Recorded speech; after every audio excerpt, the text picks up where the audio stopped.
You wake up in a room that smells like stale air and failure. You watch the world just move right past you. You are completely stuck. No one listens to you. No one respects you. When you walk into a room, you're practically invisible. You take up zero space. You try to speak, and your voice just dies in your throat. You are completely powerless. You are trapped at the very bottom, watching other men command rooms, secure alliances, and build empires, while you're over there struggling just to get someone to return a simple text message. It feels like a curse, doesn't it?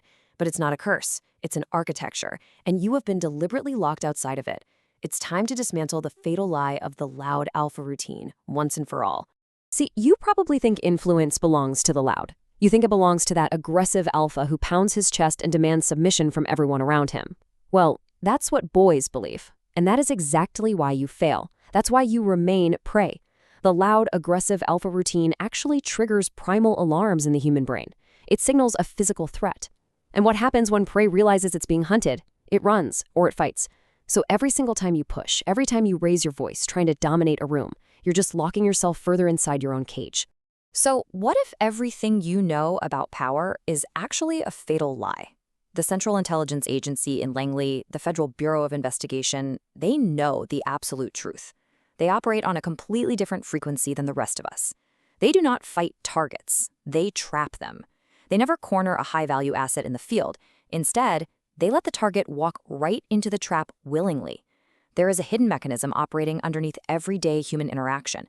It's a cold, highly calculated framework used to bend entire rooms to your will, without ever raising a single voice. The Central Intelligence Agency calls this mechanism reactive threat escalation. Here's how it works. Every time you argue with someone, head-on, your target's parietal cortex literally lights up with defensive activity. Their worldview locks firmly into place. Blood flows completely away from logic and straight into pure resistance. You might think you're winning an argument, but you're actually just handing your adversaries a massive shield. You destroy your own credibility. It's an act of pure self-sabotage. Boyish aggression always fails. The failing alpha attacks head-on, and those defensive vault doors just slam shut. But the silent operative, the operative yields. Now, most men think yielding is a sign of weakness, but the truth is much darker. Yielding is not submission. It's a tactical anchor. You soften the disagreement. You look a hostile target dead in the eye, you nod, and you validate their position. By doing that, you slip right past the guardrails of the human mind. Their brain registers safety, their defenses evaporate. And in that microsecond of absolute vulnerability, you plant the seed of your agenda directly into their mind. You own them. Section 2. Weaponize vanity with calculated deference. Okay, so you've bypassed their gates. But a bypassed gate means absolutely nothing if you don't anchor the asset. The machinery gets heavier here. A target who feels safe is a target ripe for exploitation. If you want a man to fight for you, you must first let him believe he is the architect of your destiny. This is the exact recruitment protocol the Central Intelligence Agency uses to make foreign assets feel indispensable, brilliant, and uniquely qualified to advise. Step 1, you voice a mild disagreement. Step 2, you gradually concede that their reasoning is superior to yours. And step 3, you ask for their complex advice. Human vanity is an infinite resource. Asking for advice is a powerful psychological trigger. It signals submission to his vanity while simultaneously extracting absolute compliance for your future. You stroke his ego, you inflate his dominance, and you chain him to your cause. You can apply this right now in everyday fluorescent lit corridors to literally force a colleague to solve your problem. Just say this exact phrase. Watch their posture change, their chest puffs out, they take immediate control of the narrative. By doing this, you're trapping them into defending your intellectual offspring. Once a man believes he has successfully persuaded you, he's no longer an independent actor. He can't turn against you without admitting he was a fool in the first place. Section 3. Anchor identity through structural gaps. You must anchor them even deeper into your operational grid. Psychological manipulation of ego alone just isn't enough. It requires operational integration.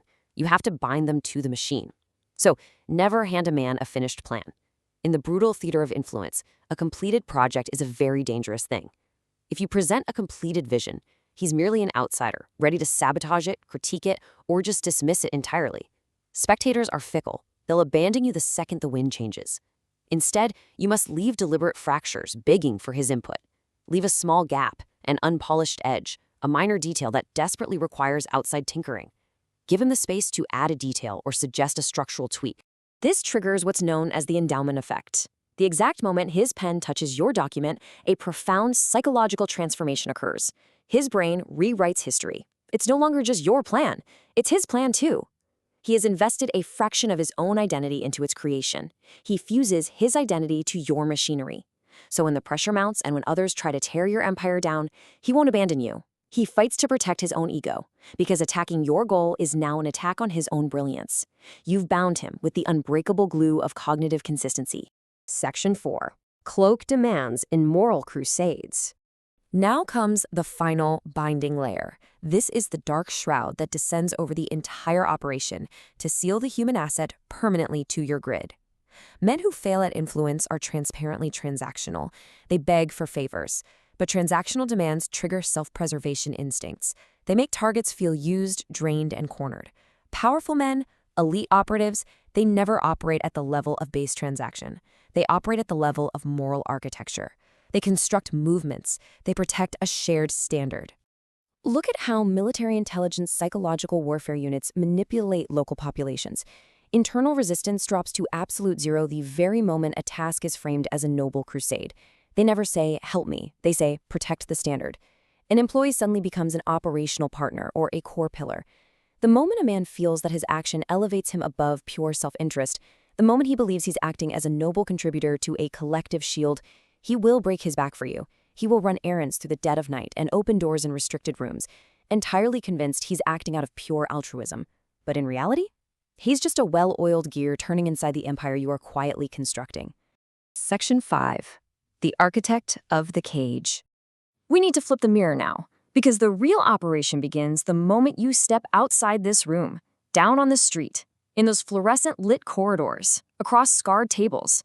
Millions of men walk around totally oblivious to the fact that they are living inside a cage built by their own predictable psychology. They are completely governed by automated behavioral scripts, but you are now the active orchestrator of this invisible web. You stop reacting to the world, and you start programming it. You disarm defenses with calculated agreement. You hook vanity by seeking advice. You fuse identity via deliberate structural gaps, and you eradicate resistance through moral architecture. You take men who used to look right through you, and you turn them into your voluntary shields, your personal networkers, your most intensely loyal allies. The machinery is set in motion. The world outside is cutthroat, and it is entirely indifferent to your struggles. The gatekeepers holding the keys still think you're just a powerless ghost. They think they're safe in their routine arrogance. It's time to prove them wrong. Step out with a cold, calculated focus and ask yourself right now, who is running this architecture on you today? Disarm them with a nod, stroke their ego, leave a gap for them to fill, and elevate your demands into a crusade. The invisible cage is unlocked. The tools are right there in your hands. Which lever will you pull first to claim total control?